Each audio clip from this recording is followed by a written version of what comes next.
Yo, what up, man? What's going on, y'all? As you can see, man, change of scenery. Moved into a new house, and yeah, man, this is what the background's gonna look like from now on. Um, Today, I want to talk about something in particular. I want to talk about two kinds of relationships: relationships that are built on love and trust, and all other good things that come with it, and relationships that are built on fear. Now, I'm reading this book right now. It's called The Mastery of Love, Don Miguel Ruiz. So good. I'm literally only this far into it, and it's all of it is crazy. But the part that I'm on right now, it says love is always kind, fear is always unkind. What does that mean? Well, relationships that are built on love, there's a certain amount of understanding that goes into it. As humans, we know that we're all, we all come with flaws. We're all, kind of twisted in our own ways. We're all kind of stuck in our own heads to a certain degree. No matter how free thinking you might think you are, we're all kind of twisted. We're all kind of messed up a little bit. And relationships that are built on love and trust are so much more sustainable, because if I have a friend or if I have a lover and our relationship is built on these things, like these positive things, first off, I'm never going to expect anything out of them. Expectations is another thing that I'll talk about here in a second as well. But you never expect things out of people, because it's either going to, yeah, expectations might be met, but there's also a chance that they could fail. And depending on how high your standards are, some people are just bound to let you down. But when I think of relationships that are built on love and trust, I think about my relationships with my parents, because they have seen the good, the bad, and the ugly, like, out of me. There's been lots of just bad moments in my life where, I'm saying, I've been exposed, and my worst flaws have been exposed for everybody around me to see. My parents have seen those, like situations in my life, but they've also seen the good. And so the fact that they love me still and they accept me for, despite my flaws, that is a relationship built on love and trust, because I can trust that they will always have my best interest. They will always have my back. And, you know, I myself and my parents accept that all of us are flawed, and like, if I do some stupid shit, it's not going to change how they see me, right? And then there are relationships built on fear. Now, in this book, Don Miguel Ruiz talks about how like 95% of relationships are built on fear. So those relationships that I just mentioned, that one with my family, those are few and far between. You don't really have too many relationships like that. A lot of most relationships are built on fear. That's just the reality of things.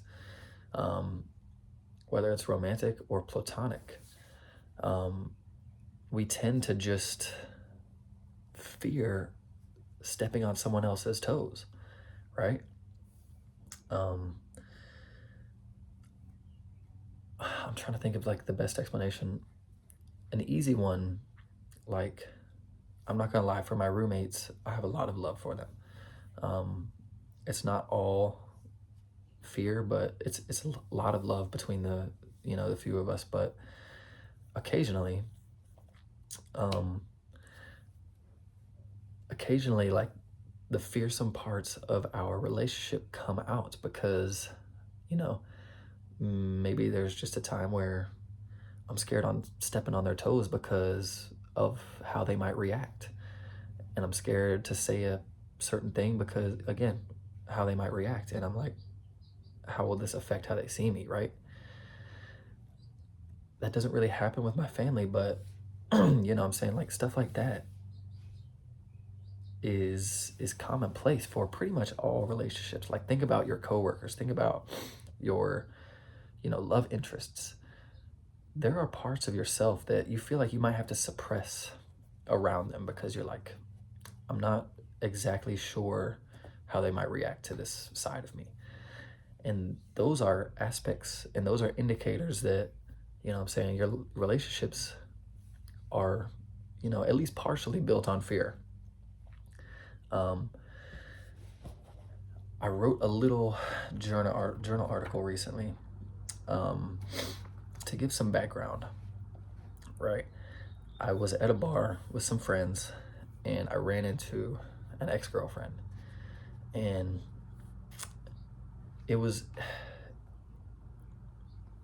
a really, I'm not gonna say strange interaction because, to be honest, since my relationship with her has ended, I've kind of just moved past, like, there was a lot of disconnects between the two of us, right? And when it ended, I was just like, well, I mean, it is what it is. Like, I just have to trust that I know in my right mind that I didn't do anything wrong, right? But um, her perception of me is largely built on other people talking for me, other people saying things about me that weren't really true at all. And you know, she hates me for these things that I'd never done. And so when I ran into her, it was like, it was really just like a lot of just bad shit being exchanged, like not a whole lot of nice words. And I'm gonna just go ahead and read this journal entry. It's pretty long. So here we go. I know my intentions are usually pure. I try to embody everything I believe, and I have made countless friends and admirers since I began doing so. Every day I wake up thankful for being myself, but sometimes I unintentionally make an enemy. It is inevitable and unavoidable regardless of how pure your intentions and beliefs might be. Some people just don't mesh together. An ex-girlfriend of mine hates me down to my very core, and she perceives me based on lies made on my name. I'm certainly not perfect, and neither is she. But I don't hate her back because she could never truly know the real me. Nobody knows the real version of anyone. We just create ideas and dreams of what we think others should be. Hate occurs when someone fails to meet the expectations placed on them by someone else. This ex-girlfriend of mine hates me because I failed to meet her expectations, which were unconsensually placed on me by her. I didn't place any expectations on her, therefore I don't hate her, even though she hates me for made-up reasons. Hate will never win, and expectations are bound to fail to be met. True love can only exist when there aren't any expectations. When you expect someone to do certain things or act a certain way, even if it is seemingly the bare minimum, and they fail to meet the mark you set for them, it leads to anger, frustration, and hate. So just stop expecting. Stop hating. Now, what exactly do I mean by that? There was a lot to unpack there, right? Because I started on kind of like one tangent and branched onto something else. But when you expect things out of people, I think that's really where the fear factor comes in. That former lover, I'm not even gonna say lover actually. I'm not even gonna say lover. I'm just gonna say former partner. When she placed these certain expectations on me, I think the relationship was just bound to fail, right? Because you can't expect things out of people who are flawed. Everybody is flawed, man. Like, if I expect my friend to take out the trash every morning because it'll keep the house clean, I'm sitting here on my ass, I'm not doing anything, and I look and the trash still hadn't been taken out, I'm like, why didn't you take out the trash? I'm just setting our friendship up for, you know what I'm saying, like confrontation. Why would I expect things out of someone who is flawed and, you know, just like myself?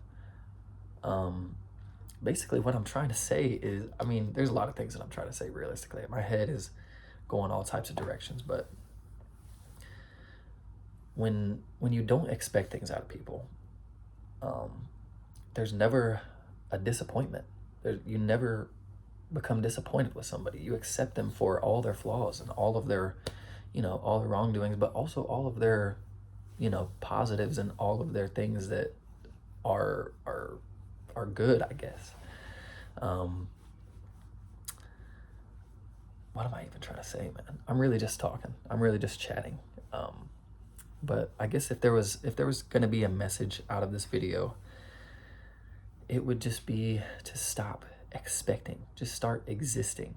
Start just embracing the good and the bad, and just know that there will be good and there will be bad. And it's a nice little surprise when something good happens, and when something bad happens, you prepare for it. You didn't expect a positive outcome.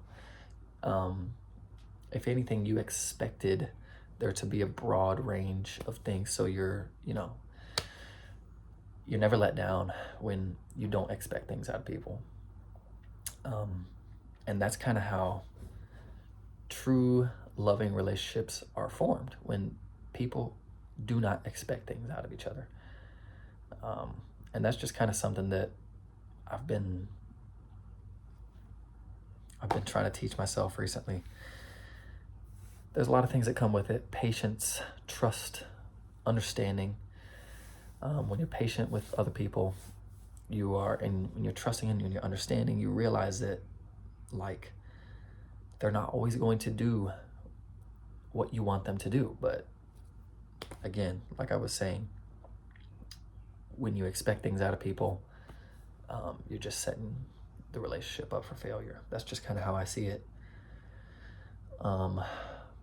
Yeah, y'all tell me what you think in the comments. I'm already kind of running long on this, but this book is so good, bro. And I haven't even read half of it. So, The Mastery of Love, cop it on Amazon. It's probably less than $10.